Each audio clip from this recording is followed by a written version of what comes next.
संध्या की परेशानियां बढ़ती ही जा रही थी। संध्या का पति दिनेश जिस गैराज में नौकरी करता था, उसके मालिक ने अचानक गैराज बेच दिया और दिनेश की नौकरी चली गई।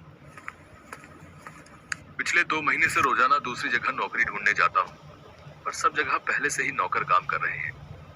अब एक गैराज में बात करके आया हूँ और उसका मालिक सिर्फ 50 रुपए रोजाना के देने को बोल रहा है। क्या करूँ? मजबूरी में अभी वही हाँ कह दिया है। रवि और तान्या के स्कूल की यूनिफॉर्म और जूते छोटे हो गए हैं। कई बार इनकी टीचर फोन पर कह चुकी है। क्या करूँ? 50 रुपए रोजाना मिलेंगे तो भी उससे घर का खर्चा चला ले या बच्चों को पढ़ा ले। आप परेशान मत हो, सब ठीक हो जाएगा। ये लो, खाना खा लो। लगता है मेरा फोन बज रहा है। कैसी हो माँ? मैं ठीक हूँ बिटिया। और सुन, तेरी नानी की तबीयत ठीक नहीं है। वो तुझे बहुत याद कर रही थी। उनका हमारे सिवा और कौन है। तेरे नाना जी के चले जाने के बाद वो बिल्कुल अकेली हो गई। एक दिन के लिए चलेगी मेरे साथ जयपुर नानी जी से मिलने? हाँ माँ, मन तो मेरा भी बहुत है नानी जी से मिलने का। बच्चे भी मिलेंगे।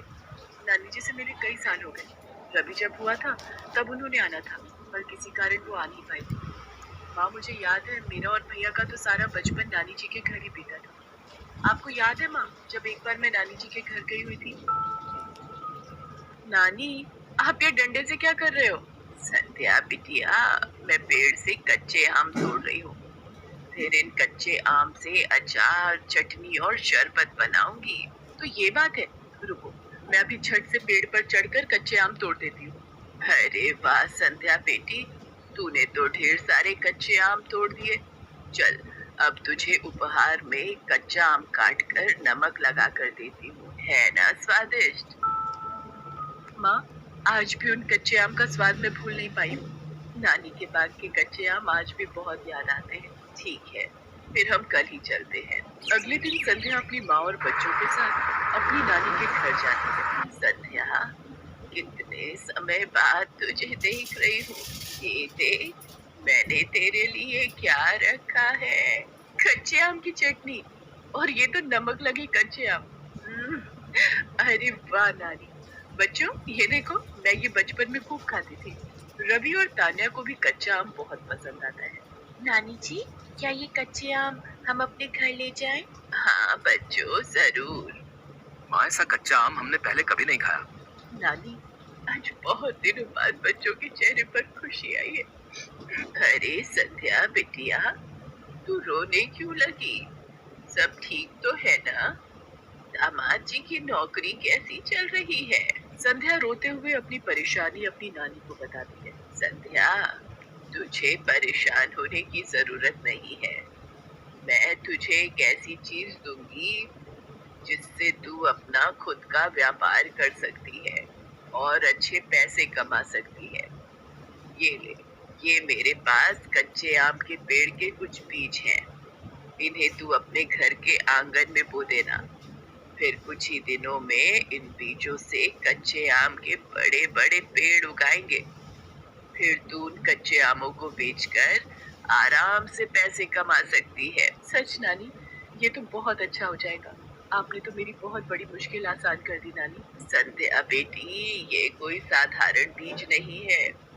ये बीज आज से कई वर्ष पहले मुझे एक साधु बाबा ने आशीर्वाद स्वरूप दिए थे, और इन्हीं बीजों के चमत्कार से मेरे बाग में कच्चे आम के पेड़ फल फूल रहे हैं। आज तुम्हें इन बीजों की बहुत जरूरत है, इसलिए मैं ये अद्भुत चमत्कारी बीज तुम्हें दे रही हूँ। अपनी नानी से कच्चे आम के पेड़ के बीज लेकर संध्या घर लौट आती है और वो उन बीजों को अपने घर के आंगन में बो देती है। कुछ समय बाद उन चमत्कारी बीजों में से आम के बड़े बड़े पेड़ उगाते हैं और पेड़ कच्चे आम के फल से भर जाते हैं। माँ, हमारे पेड़ पर तो बहुत सारे आम उगाए हैं। माँ, आप भी हमारे लिए नानी की तरह कच्चे आम को नमक लगाकर खिलाओ ना। और आप इनका अचार, मुरब्बा, शरबत सब बनाना। हाँ हाँ बच्चों, ठीक है। हमें सबसे पहले ये आम तोड़कर इस पेटी में भरने हैं। अब मुझे सबसे पहले एक ठेला किराए पर लेना होगा ताकि मैं रोजाना कच्चे आम बेच सकूं। संध्या कच्चे आम का ठेला लगाने लगी। लोगों को संध्या के ठेले के कच्चे आम बहुत पसंद आ रहे थे। संध्या, तुम्हारी कच्चे आम का मैंने अचार डाला और एक हफ्ते में ही निपट गया। बहुत ही स्वादिष्ट कच्चे आम है। सही कह रही हो बहन जी, मैं भी कच्चे आम ही खरीदने आई हूँ। मैंने भी संध्या से खरीदे कच्चे आम की चटनी और मुरब्बा बनाया तो 2 दिन में ही बच्चों ने खाकर खत्म कर दिया। संध्या, मुझे 2 किलो कच्चे आम और दे देना। जी मैं अभी तोल देती हूँ। हे भगवान, तेरा लाख लाख शुक्र है। कम से कम ये काम करके मैं दिनेश की सहायता तो कर सकती हूँ। और सबसे बड़ा शुक्रिया तो नानी जी को है, जिन्होंने मेरी परेशानी को हल कर दिया। अब सबसे पहले इन पैसों से नानी जी और माँ के लिए एक अच्छी सी साड़ी और चप्पल खरीद कर ले जाऊंगी। नानी जी और माँ खुश हो जाएंगी। संध्या की नानी जी के दिए कच्चे आम के बीजों से उगे पेड़ हमेशा फल देने वाले थे। उन पर हमेशा कच्चे आम उगते रहते थे। धीरे धीरे संध्या का कच्चे आम का व्यापार बहुत बढ़ गया। संध्या ने कच्चे आमों से बना अचार, चटनी, मुरब्बा आदि बनाने का कारखाना खोल लिया, जहाँ पर उसने जरूरतमंद गरीबों को काम दिया। अपनी मेहनत से संध्या ने सफलता हासिल की और अपने पति और बच्चों के सपनों को पूरा